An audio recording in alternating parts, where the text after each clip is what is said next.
मेरी दोनों बहू का इस घर में स्वागत है। अंदर आ जाओ, तुम दोनों बहुत सुंदर हो, बहुत प्यारी हो। केसरी ऐसा सोचकर अपने मन में सोच रही होती है।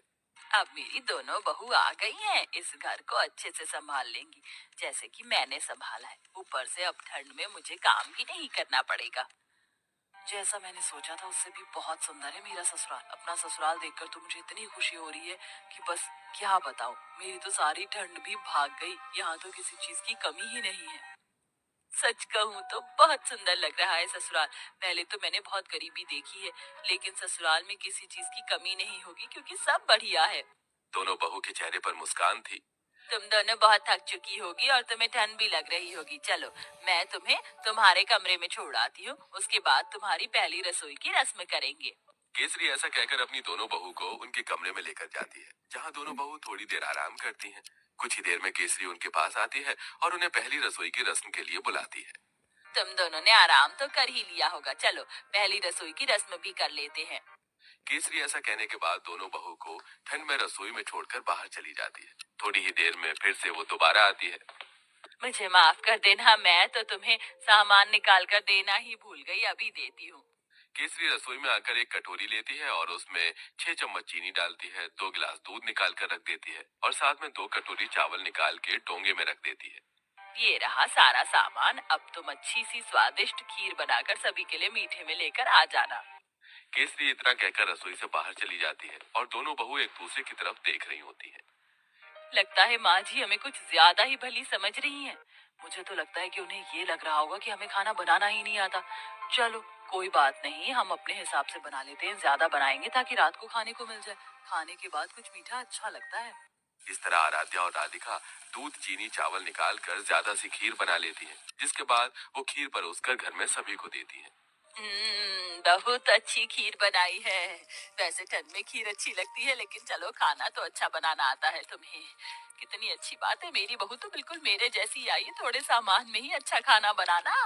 केसरी ये सोचकर बहुत खुश हो रही होती है। वो कुछ देर बाद अपने कमरे में आराम करने चली जाती है। अब दोपहर का खाना बनाने की बारी आती है, तो दोनों बहू ठंड में रसोई में आती है। कुछ ही देर में केसरी भी रसोई में आती है। अरे, इस वक्त तुम रसोई में क्या कर रही हो? माँ जी, हमने सोचा कि समय पर ही दोपहर का खाना बना देते हैं। अरे, दोपहर के खाने की क्या जरूरत है, सीधा शाम को खाना बनाना चाहिए ना। वैसे भी ठंड में इतनी भूख कहाँ लगती है, और इस पतीले में क्या रखा है?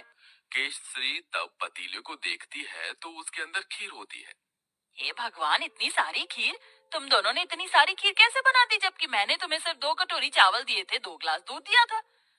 अरे माँ जी, हमने ज्यादा इसलिए बना ली थी ताकि हम रात तक आराम से खीर खाते रहें। हे भगवान, तुम्हारा पेट है कि कुआं? आज के बाद ऐसा बिल्कुल नहीं होना चाहिए। जितना मैं सामान दूंगी उतना ही बनेगा। ठंड में इतना खाना कोई नहीं खाता। लेकिन माँ जी, लेकिन वेकिन कुछ नहीं। इस घर को चलाना है या घर की बर्बादी करनी है? आज से ही अपने कान में आठा लगा लो, फिर ये गलती नहीं होनी चाहिए। राम राम राम, इतनी सारी खीर देखकर कहीं आज मुझे हार्ट अटैक ही ना आ जाए। ऐसा बोलते बोलते केसरी अपने कमरे में चली जाती है और दोनों बहू ठंड में कांपते हुए एक दूसरे को देखती रह जाती हैं। फिर आती है रात को खाना बनाने की बारी। तो रात को जब खाना बनाने दोनों बहू ठंड से कांपते हुए रसोई में जाती हैं, उनसे पहले वहां केसरी मौजूद होती है। उसने पहले ही सब कुछ गिनती करके निकाला होता है। देखो बहू, ये एक बैंगन है, 4 आलू हैं, साथ में मैंने आटा निकाल कर रख दिया है। इस आटे में से केवल 10 रोटी बननी चाहिए। 2 मेरी, 4 तुम दोनों की और 4 दोनों मेरे बेटों की। ऐसा कहकर केसरी रसोई में चली जाती है। इस तरह दोनों ही बहू कंजूस सास से बहुत ज्यादा परेशान हो जाती हैं।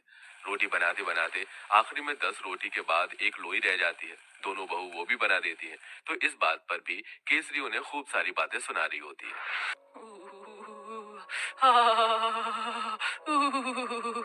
बहुत ठंड लग रही है। एक तो घर के सारे काम करो, ऊपर से खाना भी बनाओ, तो गिनती का मेरा तो पेट भी नहीं भरता। पता नहीं कंजूस सास हमें कुछ खाने क्यों नहीं देती। सही बोल रही हो। ऊपर से रसोई में काम करते हुए ठंड लगती है। हमारी सास हमें एक हीटर भी नहीं ला कर दे सकती। वैसे मुझे बहुत जोरों से भूख लगी है। 2 रोटी में मेरा क्या होगा? एक आखिरी में 10 रोटी के बाद एक लोई रह जाती है। दोनों बहू वो भी बना देती हैं। तो इस बात पर भी केसरी उन्हें खूब सारी बातें सुना रही होती है।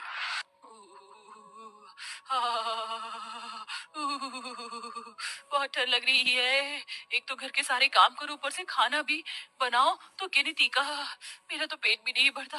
पता नहीं कंजूस सास हमें कुछ खाने क्यों नहीं देती।